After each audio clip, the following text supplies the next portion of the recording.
இந்த நாளை தான் நாங்கள் எதிர்பார்த்தோம். இவ்வளவு நாள் எங்களை வந்து முதலமைச்சர் ஸ்டாலின் அவர்கள் தடுத்து வச்சிருந்தாரு.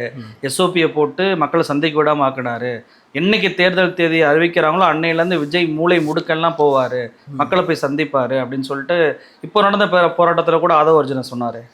போராட்டத்தில் அவர் சொல்வார், அவருக்கு என்ன அவங்களுக்கு என்ன தாவேக்கலைன்னா அவங்க ஒண்டி தான் புத்தி கூர்மை மாதிரி, மற்றவங்களுக்கெல்லாம் வந்து எதுவுமே தெரியாது, அரசியல் புரியாது, அரசியல் தெரியாது, இப்படியே பேசி பேசியே ஒப்பேத்தியே ஏமாத்திடலாம்னு நினச்சிக்கிட்டு இருக்கிறார்.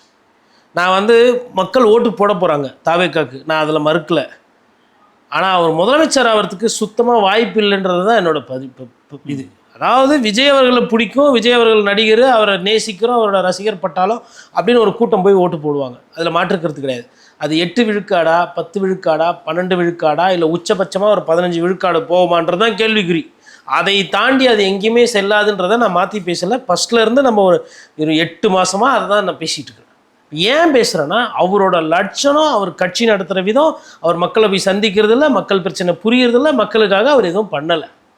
அதனால தான் சொல்கிறேன். இப்போது 15ஆம் தேதி, இப்போ இந்த மாதத்தில் நமக்கு ஒரு 15 நாள் இருக்குது, அதுக்கு அடுத்து ஒரு 23. ஸோ உங்களுக்கு கையில் இருக்கிறதுன்னு பார்த்தீங்கன்னாவே உங்களுக்கு 30-35 நாள் தான் இருக்குது நாட்கள். இந்த ஒரு மாதம்னு வச்சுக்கோங்களேன். ஏன்னா அந்த கடைசி 2 நாள் ஒன்றும் பண்ண முடியாது. அப்போ 20 தேதி அங்கே ஒரு 20, இங்கே ஒரு 15, 35 நாள் இருக்குது. இந்த 35 நாளில் வேட்பாளர் தேர்வு, திருமண கூட்டம், வேட்பாளர் அறிமுக கூட்டம், வேட்பாளர் போய் மக்களை சந்திக்கிறது, வேட்பாளர் தொகுதியில் முக்கியஸ்தர்கள் அவங்க போய் வணக்கம் வாங்கணும், சால்வை போட வேண்டிய இடத்துல சால்வை போட வேண்டியும், நான் மசூதி பக்கத்தில் போய் அங்கே இருக்கிற இமாம்லேருந்து முக்கியஸ்தர்களை பார்க்கணும், கோயிலில் போய் குருக்களை பார்க்கணும், சர்ச்சில் போய் பாதிரியாரை பார்க்கணும், இந்த மாதிரி சமூக நல்லிணக்கத்துக்கோ இல்லை சமூக தலைவர்களை பார்க்கணும், சாதிய கட்சிகளுக்கு போய் பார்க்கணும், நல்லவங்க கெட்டவங்க ஓட்டுக்கிறவங்க தலைக்கட்டு, இவ்வளோ வேலை இருக்குது. இது இல்லாமல் வேட்புமனு தாக்கல், வேட்புமனு பரிசீலனை செக் பண்ணணும், அப்புறம் பூத் ஸ்லிப்பு வேலை பார்க்கணும், ஓட்டர் வெரிஃபிகேஷன் வீடு வீடாக போய் பார்க்கணும், வீடு வீடாக போய் ஓட்டு கேட்கணும். எவ்வளோ வேலை இருக்குது, எதுவுமே பண்ணல. அது வந்து வீட்டில் ஒரு விஜய் பார்த்துருவாங்க அப்படின்ட்டு அதை சொல்லுவார். அடுத்து இப்போ பாருங்கள், வீட்டில் விஜய் எப்படி சுற்றி பிரச்சாரம் பண்ணணும், விசில் ஒன்று எடுத்துக்கின்னு குட்டி பசங்க டவுசரோட சொக்கா இல்லாமல் உங்கள் விஜய் விஜய் திருப்பி இதை பண்ண போகிறாங்களா இல்லைன்னு பாருங்க. Super menu, menu, spider menu 3 menu வந்தாலும் 214 தொகுதியை இந்த 35 நாளில் எந்த கில்லாடியாலும் சுற்றி வர முடியாது. இதுதான் உண்மை. இப்போது ஓபிஎஸ் அவர்கள் திமுகவில் இணைஞ்சார். 4 நாள் அதுலேருந்து 8 நாள் ஏதோ போட்டிருக்காங்க. காலையில் ஒரு தொகுதி, மதியம் ஒரு தொகுதி, சாயந்தரம் ஒரு தொகுதி. இப்போ எடப்பாடி பழனிசாமி அந்த தொகுதி பிரச்சாரம் போனார். அதெல்லாம் வந்து எப்படின்னா, ஒரு மாவட்டத்தில் வந்து பார்த்திங்கன்னா 4 மணி ஒரு ஸ்பாட்டு, 7 மணி ஒரு ஸ்பாட்டு, 9 மணி ஒரு ஸ்பாட்டு, இல்லை 5, 7, 9 ஒரு தொகுதியில், ஒரு மாவட்டத்தில் 3 தொகுதி. அதுவே வந்து டைம் இருக்காது. முதல்வரை பொறுத்தவரையிலும் இந்த மாவட்டத்தில் என்னென்ன நிகழ்ச்சி 6 மாதத்துக்கு முன்னாடி சிதம்பரத்தில் போய் ஒரு சில நிகழ்ச்சிகள்லாம் நடத்தியிருந்தார். நான் போயிருந்தாங்க. அப்போது அது வந்து 1000 ரூபாய் எக்ஸ்ட்ரா கொடுக்குற திட்டமாகட்டும், இல்லை லேப்டாப் திட்டமாகட்டும், மாவட்ட ரீதியாக செலக்ட் பண்ணி மாவட்டத்தில் எந்த தொகுதியில் போய் நம்ம லான்ச் பண்ணணும், எந்த தொகுதியில் மக்கள்கிட்ட பேசணும், அப்படி அரசு நிகழ்ச்சிகளாக நடத்தி தொகுதியாக போயிருக்காங்க. இன்னொன்று, உதயநிதி ஸ்டாலினும் துணை முதல்வர் பிரச்சாரத்துக்கு போவாப்புல. கூட்டணி பலமான கட்சி திமுகவில் போவாங்க. அதே அண்ணா திமுகவில் எடுத்திங்கன்னா அன்புமணி ராமதாஸ், அதுக்கப்புறமா டிடிவி தினகரன், வாசன், அப்புறமா வந்து உங்களுக்கு அண்ணாமலை, நயினார் நாகேந்திரன், எல்முருகன், அப்புறம் எடப்பாடி பழனிசாமி, கிட்டத்தட்ட ஒரு 7-8 பேர் 9 பேர் அவங்க பிரித்து விடுவாங்க. அவங்க கூட்டணியில் யார் யார் இருக்காங்களோ அவங்க பிரித்து விடுவாங்க. அதுவே இந்த சைடில் பார்த்தீங்கன்னா திருமாவளவன் இருக்கிறார், வைகோ இருக்கிறாங்க, கம்யூனிஸ்ட் கட்சியில் இருக்கிறாங்க. அப்போ நட்சத்திர பேச்சாளரே 10 பேர் தேர்ந்துருவாங்க இந்த 2 கட்சியில். இது இல்லாமல் பிஜேபி வேறு வந்துன்னு போயின்னு இருக்குது. ராகுல் காந்தி வராரோ இல்லையோ, மோடி அவர்கள் கூப்பிட்றாங்களோ இல்லையோ வந்துட்டு போயிடுறாரு அமித்ஷாவோட. பியூஷ் கோயல் ஒரு சைடு. அப்போது எல்லாரும் சுற்றிக்கிட்டு இருப்பாங்க. இன்னும் இது எப்படி ஆகும்னா, அடுத்த 35 நாளில் எந்த தலைவர் எந்த ஊரில் இருக்காங்க, என்ன பிரச்சாரம் பண்ணுறாங்களோ தெரியாது. இப்போ அண்ணாமலைக்கெல்லாம் கோயம்புத்தூரை நீங்கள் பாருங்கள் அப்படின்னு ஒவ்வொரு தலைவருக்கு வந்து ஒவ்வொரு விஷயம் ஒரு கட்சி கொடுக்குது. ஆனால் இப்போ விஜய் ஒத்தையில் நிற்கிறாரு. சாரை நம்பி யாரும் கூட்டணி வரல, சாரு தலைமையை யாரும் ஏற்றுக்கல, சாரை முதலமைச்சராக எந்த கட்சியும் பார்க்கல, மற்ற கட்சி கூட இருந்த ஒரு சின்ன கட்சியும் கடைசியில் எப்பா ரொம்ப நல்லா அரசியல் பண்ணுறீங்க தம்பி, நான் போயிட்டு வரேன்னு சொல்லிட்டு அவங்களும் கிளம்பிட்டாங்க. ஒரு ஆள் எத்தனை இடம் போவார்? சரி, நீங்கள் சொல்வீங்க ஆதவர்ஜுனா வந்து நட்சத்திர பேச்சாளராக தெரியலையா? அருண்ராஜ் அருமையான பேச்சாளராக தெரியலையா, வந்திருக்காரு. புஷி ஆனந்த் எங்கள் தலைவரை இட்டுன்னு போகிறது எவ்வளோ பிரச்சனைன்னு எனக்கு தான் தெரியும். தேர்தல் ஆணையத்துக்குன்னா புரியும். 35 நாள் வச்சதை ஒரு 45 நாளாக ஆக்கி கூடாதான்னு கேட்பார். 4 தொகுதியில் நிற்கணும்னாரு அவர். ஞாபகம் இருக்குங்களா? அந்த மாதிரி ஒரு தலைவர். சரி, அவருக்கு நிலைமை அவர் அப்படி. இப்போ அடுத்து அருண்ராஜ் இவ்வளோ பெரிய ஐஆர்எஸ் அதிகாரி கூட ரைடுக்கெலாம் வந்தவர். லைட்டாக சார் 1.5 கோடி ரூபா டாக்ஸி பிஸ்கெட்டு காசு சார். இப்போ நம்ம போயிட்டு டெல்லி சிபிஐ ஃப்ளைட் ஜெட்டில் போயிட்டு வரோமே சார், தனி ஃப்ளைட்டில். இல்லை நம்ம கோவாத்துக்கு தனியாக ஃப்ளைட்டு போனோமே சார், அந்த பில்லை விட கம்மி தான் சார், கட்டிடுவோம் சார். கட்டிட்டு சலான ஒன்று வாங்கி வச்சுன்னு மாதிரி கட்டிட்டாரு. அட்வான்ஸ் டேக்ஸ் ஒன்று பே பண்ணிட்டு இந்த நாட்டினுடைய வளர்ச்சியில் மோடிஜியை விட அதிகமான ஆசை வந்து விஜய் சாருக்கு இருக்குது அப்படின்னு கரெக்டாக நம்ம ஆதவகிட்ட சொல்லிட்டோன்னா அவர் பெருசாக்கி விட்டுருவார் சார் சோஷியல் மீடியாவில் போட்டு சொல்லல. அப்போது ஒன்று உங்களுக்கு போய் சொல்கிறதுக்கு ஒரு சில விஷயம் பயம் இல்லை, தெரியாது, மீறி சொன்னால் அவர் கேட்கறதில்ல. ஒரு நாளைக்கு சார் வந்து கால் ஷீட்டு 1 மணி நேரம் தான் கொடுக்குறாராம். யாருக்கு? கட்சிக்காரங்களுக்கு, சொந்த கட்சிக்காரங்களுக்கு. அந்த 1 மணி நேரத்தில் ரவுண்ட்ஸாக, அதாவது ஆதவுக்கு 1 மணி நேரம் கொடுத்துட்டாருன்னா புஷி ஆனந்த் அன்றைக்கி என்ட்ரி கிடையாது அப்பாயின்மெண்ட்டில். புஷி ஆனந்த் அவர்கிட்ட பேசிட்டாரு அப்படின்னா வந்து அடுத்து ஜான் கிட்ட பேசுவாங்க. அப்படி அவங்களுக்குள்ளேயே ஒரு நாளைக்கு 1 மணி நேரம், ஒரு நாளைக்கு 1 மணி நேரம் உழைச்சா பத்துமா? தமிழ்நாட்டில் இருக்கிற பிரச்சனைக்கும் தமிழ்நாடு சைஸுக்கும் 4.25 கோடி இருக்கிறாங்க வாக்காளர்கள், கிட்டத்தட்ட 6.5 கோடி பேர் ஜனங்க. இவ்வளோ பிரச்சனைகளை இவர் வந்து ஒரு நாள் அரசியலுக்கு 1 மணி நேரம் ஒதுக்கிட்டு நான் உழைச்சிட்டேன். எங்கேப்பா உழைச்சிங்க? வீட்டுக்குள்ளேயே உழைச்சேன். ஒரு சில பேர் வீட்டுக்குள்ளேயே ட்ரெட்மில் ஓடுவாங்க இல்லைங்களா, வெளியிலலாம் ஓடாமல். அந்த மாதிரி வீட்டுக்குள்ளேயே அவர் அரசியல் பண்ணி வீட்டுக்குள்ளேயே எல்லாம் பண்ணின்னு இருக்கிறாரு.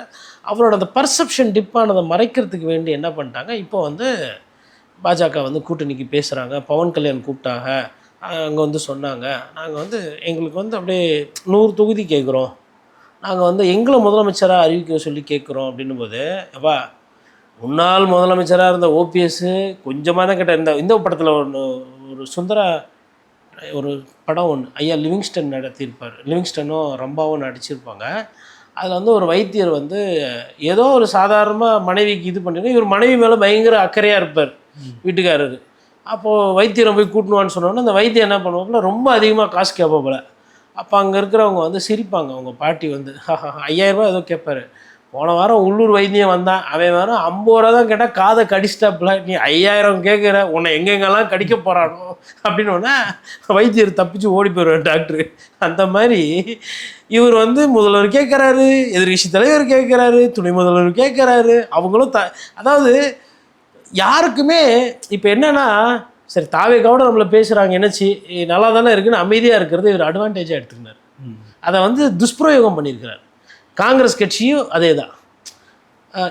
ஒரு சில நேரத்தில் இவராக சேர்த்துக்கிறது, ஒரு சில நேரத்தில் அவங்க சேர்த்து வச்சு பேசினா அதை ரசிக்கிறது, மறுப்பு சொல்ல மாட்டார்.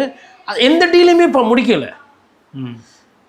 பாட்டாளி மக்கள் கட்சி பிரச்சனைகள் இருந்தது, விஜய் அவர்கள் தலையிட்டு ஒருவேளை அது 2 இணைப்பையும் ஒன்றா சேர்த்துட்டு எங்கள் தலைமையில் வாங்கினேன், நான் பார்த்துக்கிறேன் ஐயா, ஒன்றும் பிரச்சனை இல்லை, அண்ணா வந்து இருக்கட்டும், நான் முதல்வர் அவர் துணை முதல்வர் அப்படி கூட சொல்லலாம்.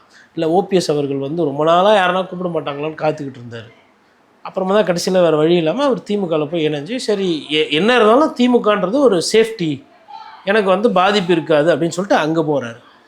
சசிகலா அவர்கள் இன்றைக்கி சும்மா தான் இருக்கிறாங்க. அவங்க ஒரு இயக்கம் ஏதோ ஒன்று சொல்லிட்டு இருக்கிறாங்க. யாருமே போகிறது கிடையாது, எந்த ஒரு கட்சியுமே. டிடிவி தினகரன் தான் சொன்னார், அவர் நல்லா வருவார் போல் தெரியுது அப்படின்னு சொல்லிட்டு சொன்னவர் எங்கன்னு பார்த்தா இங்கே வந்து சென்ட்டார். ஓபிஎஸ் சொன்னார் எங்கன்னு பார்த்தா அங்கே போய் சென்ட்டாங்க. அப்போது அரசியல்வாதிகள் எல்லாரும் தெளிவாக முடிவெடுத்து எந்த கூட்டணி போனால் நமக்கு லாபம், நம்ம கட்சிக்கு நல்லதுன்னு போயிட்டாங்க. இவர் தனித்து தான் போட்டி, தனியாக தான் போட்டின்லாம் ஃபஸ்ட்டு சொல்லலை. இப்போது இந்த மாதிரி இன்னமும் இது நல்ல வேளை தேர்தல் ஆணையம் சொல்லிடுச்சு, கொஞ்சம் உஷாராயிட்டாங்க. இல்லைன்னா இதே என்ன பண்ணியிருப்பார், இன்னும் 1 வாரம் வந்து இதோ விஜய்க்கு அழுத்தம், விஜய் எதிர்பார்க்குறாங்க. ஏன்னா காங்கிரஸ் வச்சு ஒரு 10 நாள் 15 நாள் பணம் ஓட்டியாச்சு, விசிகா வச்சு அன்றைக்கி 1 வாரம் ஓட்டியாச்சு, நாம் தமிழர் கட்சி ஒரு 3-4 மாதம் அப்போ ஓட்டியாச்சு, அண்ணன் சீமான் அவர்களை இது பண்ணி. திமுக வச்சு படம் ஓட்ட முடியல, ஆனால் திமுக எதிர்ப்பு அரசியல் பண்ணுற மாதிரி பாவனை. நீங்கள் நான் என்ன கேட்குறேன், திமுகவை எதிர்த்து எதனா ஒரு திட்டம் இல்லை ஒரு கொள்கை இல்லை ஏதோ ஒரு போராட்டம் இல்லை ஒரு வழக்கு எதனா நீங்கள் தொடர்ந்துருப்பீங்களா? அப்போ திமுக எதிர்ப்புன்றது சும்மா பேசு பொருள். திமுகவை எதிர்க்கிறீங்கன்னா திமுக எங்கே தப்பு பண்ணிச்சோ அந்த இடத்த கோடிட்டு கட்சி பண்ணி ஆற்றி ஒரு பிரச்சனை பண்ணணும். சரி, பாஜக எதிர்ப்பு, சிலிண்டர் தட்டுப்பாடு இருக்கா இல்லையா, தாவேகாவோட போராட்டம் எங்கே நிலைப்பாடு, சிலிண்டரை தூக்கி தலைமையில் வச்சுன்னு இருக்குவானா என்னத்துக்கு? சரி, அதிமுக தான் சரியாக பண்ணலை, கூட்டணியில் இருக்கிறாங்க. உங்களுக்கு தான் பாசிச பாஜக வச்ச பெட்ரோல் பங்க்கு முன்னாடி பதாகையை பிடிச்சிருக்கலாமா? ஸோ அப்போது ஒரு எதிர்கட்சியாக எப்படி நடந்துக்கணும், என்ன பண்ணணும், லட்சணமாக என்ன இருக்கணும், எப்படி ஒரு மாநில அரசையும் மத்திய அரசையும் எதிர்க்கணும்னு கூட தெரியாத நீங்கள் நாளைக்கு ஆட்சி அதிகாரத்தில் வந்து நீங்கள் முதல்வர் ஆகிடுவீங்க, இல்லை நீங்கள் கரெக்டாக எல்லாத்தையும் சரியாக செஞ்சுருவீங்க. அப்போ படத்தில் என்ன நினைக்கிறோமோ அதே மாதிரி தானே இவர் பண்ணுறாரு. கட்டமைப்பு அமைக்கலை. சரி, விஜயோட ரசிகர்கள் வந்து மாவட்ட செயலர் கூட்டம் கூட்டுறாங்க. 132 120 பேர் கலந்துக்கிட்டாங்க. அதில் 98 பேர் கூட்டணி வேணும்னு சொல்கிறாங்க. இது செலக்டாக எப்படி லீக் பண்ணீங்க? இதுக்கு முன்னாடிலாம் நீங்கள் மாவட்ட செயலர் கூட்டம் நடத்துனது எங்களுக்கு தெரியாது. இத்தனை கட்சியில் மாவட்ட செயலர் இவ்வளோ பேர் இருக்காங்கன்னு எங்களுக்கு தெரியாத. எப்போ அழைப்பு கொடுத்தீங்க, எதுக்கு நடத்துனீங்க? வழக்கமாக கதவு மூடிக்கிட்டு உள்ளுக்குள்ளேயே தானே நீங்கள் எல்லாமே பேசிக்குவீங்க. காலில் வந்து கூட அழுவுறது கூட யாருக்கும் தெரியாமல் தானே அழுவீங்க. அப்போ இது ஒண்டி கரெக்டாக இல்லை. கூட்டணியை விரும்புகிறாங்கன்னு சரி, கூட்டணியை விரும்புனாங்கல்ல, கூட்டணியை விருப்பம் தெரிவித்து 48 மணி நேரம் ஆச்சுல. தூங்கின இந்த தேர்தல் ஆணையமே ஞாயிற்றுக்கிழமை ஏஞ்சி வந்து தேர்தல் தேதி அறிவிச்சிச்சு. நீங்கள் என்ன இப்போ முடிவு பண்ணீங்க? அதாவது இது இது இது இது பேசிட்டு அப்படியே ஒரு சிலர்லாம் இருப்பாங்க. நம்ம பொருள் வச்சுருக்கோம், ஒரு காரு இல்லை வீடு இருக்குன்னா டெய்லி அப்படியே வந்துட்டு அது விலையை கேட்குறது 4 பேர் எதிரில். அவ்வளோவா? அவ்வளோ வராது, அவ்வளோலாம் வர்த்து இல்லை. இந்த வாரத்தை வர்த்து இல்லை. அப்புறம் திருப்பி மறுபடியும் அடுத்த வாரம் வருவாங்க, அதெல்லாம் அவ்வளோலாம் வர்த்து இல்லை, வாங்க போகிறது இல்லை.